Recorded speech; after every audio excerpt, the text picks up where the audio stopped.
Hey everybody, Mobile Gamers Unite. So I wanted to do a quick video today because I'm actually talking to two people right now that are actually switching servers. They're starting new accounts to come over to my guild.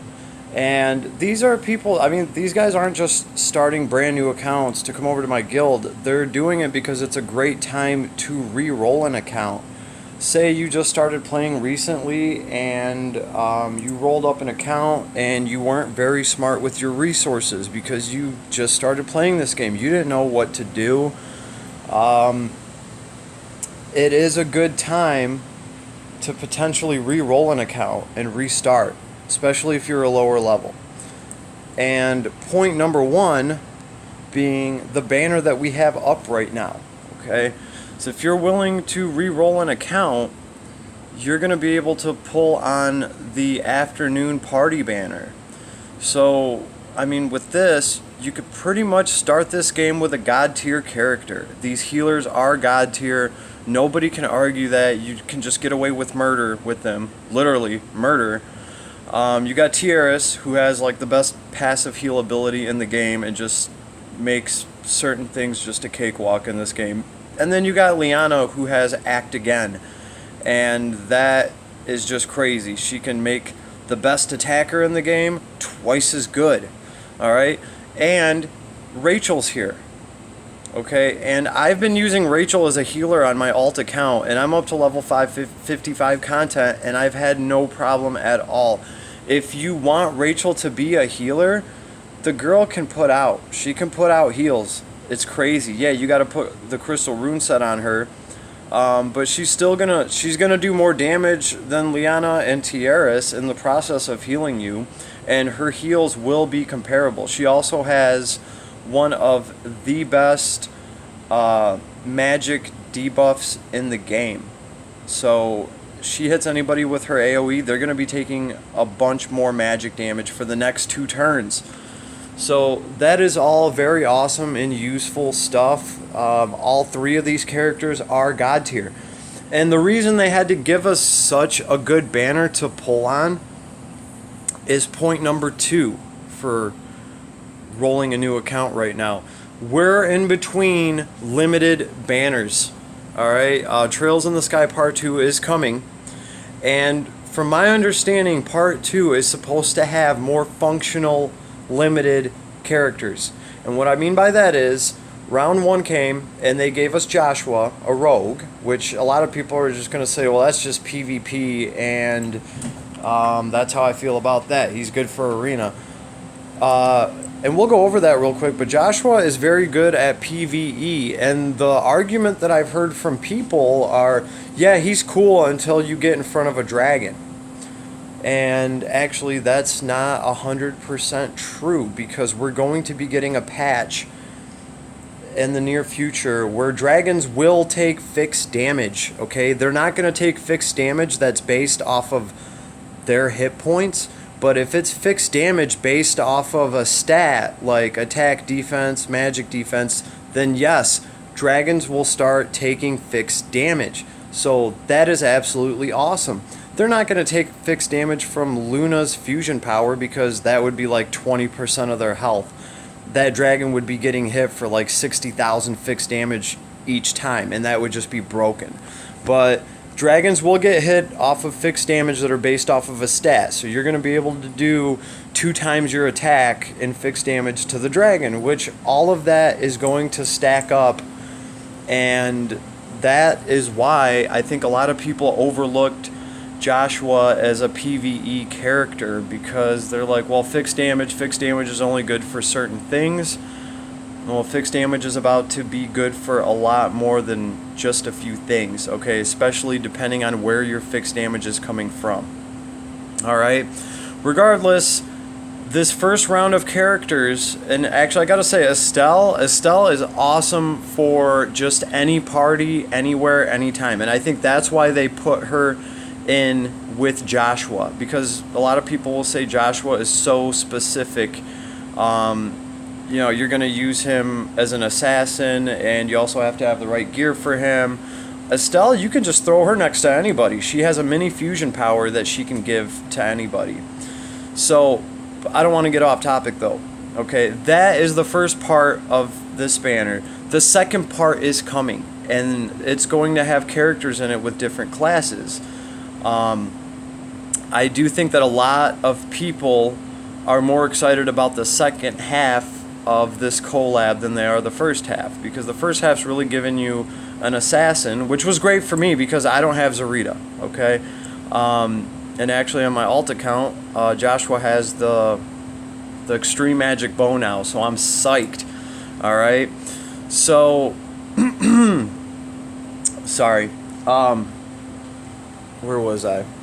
Anyway, yeah, the second part of this limited banner is coming, and they should have more PvE functional characters in it. So a lot more people are excited about that, and I've heard good things, so I cannot wait to see these new limited characters that are coming our way.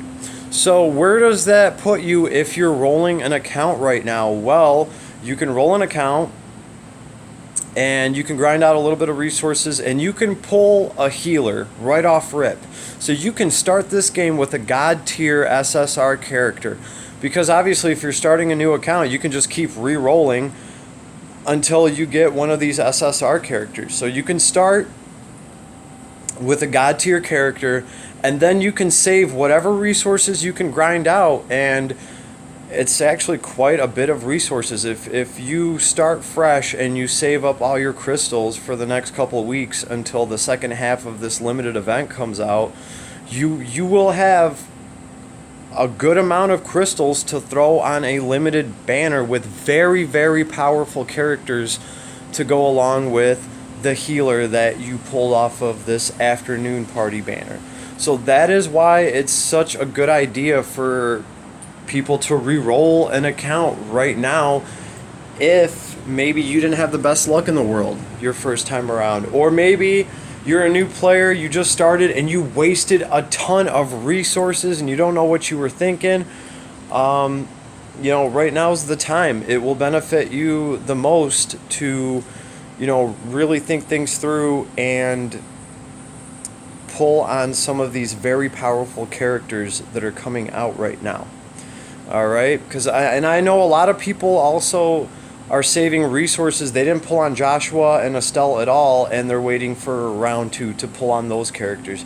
I will hopefully be trying to pull both of them on my main account. On my alt account, I don't really care at this point. On my alt account, I have Joshua with the extreme magic bow, which is one thing that I don't have on my main, and I can run Joshua with Luna, and I can do all sorts of fun stuff there, so I'm really excited about that. But as far as my main account goes, I'm really still concentrating on a strong top 5, because that's what I need to really clear 65 level content and all that level 70 stuff. That's that fun that's right around the corner. That's what it's going to take. It's going to take a party of characters that are like 6,000 to 7,000 power level each, and that's what I'm working on my main. Because instead, what I have is I have every character in the game except for Zarita, and I have them all at like 36, 3,700 power, something like that. Even a lot of my R characters are at 3,000 power. So for my main account, I need to really just concentrate on the characters that I have. I don't have the extreme magic bow on my main account, and that is why I gamble for items, because eventually I'll get that thing, and then I can start just start leveling items up with those orbs instead of spending my ore on random weapons trying to get that bow.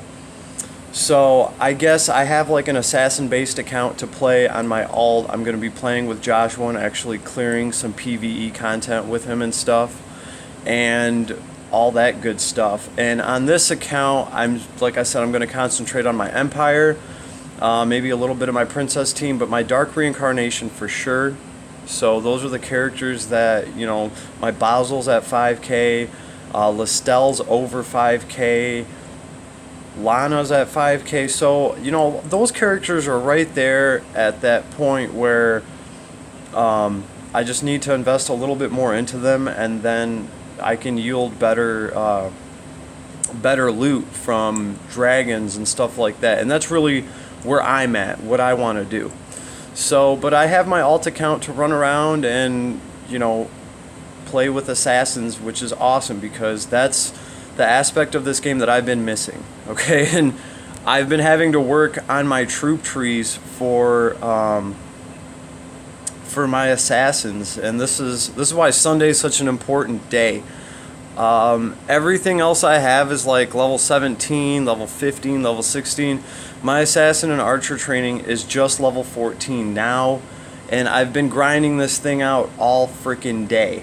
And really, I've been grinding it out on my alt because I need it more for my alt, because my alt is actually going to use Joshua. He's got that bow right now and he's shooting people with it. But on this account, I do need to concentrate on like my flyers, my infantry.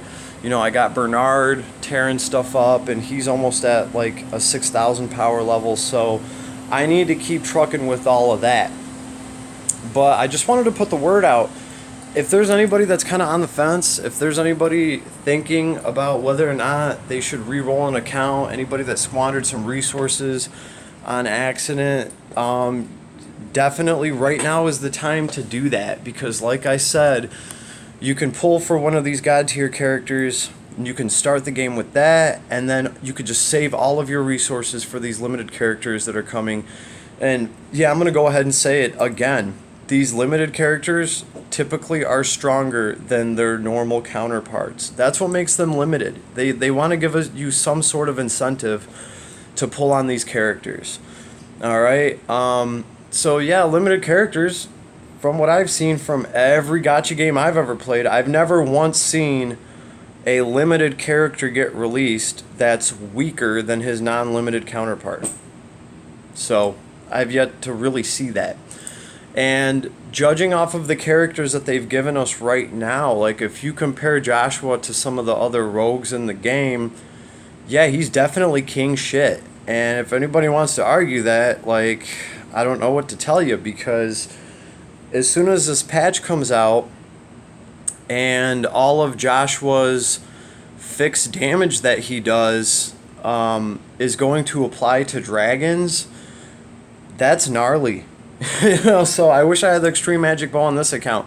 This Joshua's at 4,000 power level, and that was easy to do. I'm not even done classing him out yet. So someday I'll get that bow, and I'll make that connection on this account, and it will be great. But if we actually look at his talents and everything, crit chance increased by 13%. After dealing a critical hit, deal fixed damage to the enemy. Damage is equal to 1.3 times the hero's attack. And that goes right back to what I was saying. If it's anything that's 1 point whatever times the hero's attack, defense, magic defense, if it's scaling off of your hero's stat, it will apply to dragons. The only thing that's not going to apply to dragons as far as fixed damage goes is fixed damage that is based off of the dragon's own hit points. They're not going to let us do that, guys, because if you could hit a dragon for fixed damage, 20% of their health, your fixed damage is going to be hitting for like 60,000 by itself. So the game would just instantly break, and dragon fights would just be a breeze. But I'm interested to see how that's going to be, how much better dragon fights are going to be when we can actually throw some fixed damage on them. So I'm excited for that. Really happy for it. And that makes characters like Joshua a lot more PvE-able. Okay, Joshua can definitely cause some havoc in PvE. So I've been seeing that firsthand experience. Okay, his soldiers are amazing. This was really my first time using the Mist Dancers. They're awesome. Crit increased by 33%. Okay, and crits, which drop all the time, inflict one random strong debuff. Okay, notice how it says strong debuff. It's not just a debuff, it's a strong one. And that does make all the difference. Okay, instead of 20% to your defense, this is going to be 30%. You know, it's really good. These debuffs that Mist Dancers throw down are worth it. They have good stats, and they have a good attack, and they're great. You know, the Shinobis, they look cooler. And what do Shinobis do? They add fixed damage. But, and this is a good example, fixed damage is 14% of the enemy's max hit points. So Shinobis will not work against dragons because it's scaling off of the dragon's hit points instead of off of the character's stats. So I'm definitely building up Mist Dancers. They're just useful all around. And you can make a really nasty Joshua with that bow. If you have your Guardian Infantry leveled up, you can have Joshua attack people in close quarters, and you can use these soldiers to give them a really, really big meat shield.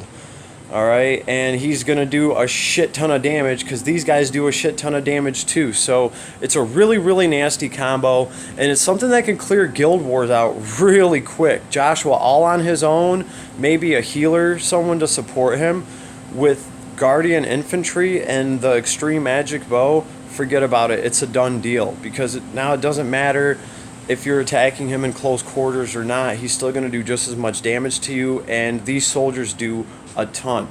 But the Mist Dancers is what I'm sticking with right now. I'm trying to level these guys up, and really I'm supposed to really be doing this on my alt account, but truth be told, yeah, I mean, I've been playing around with Joshua a little bit on my main account just so I could kind of have a good idea of how strong he is and his potential before I go and review him or even talk about him.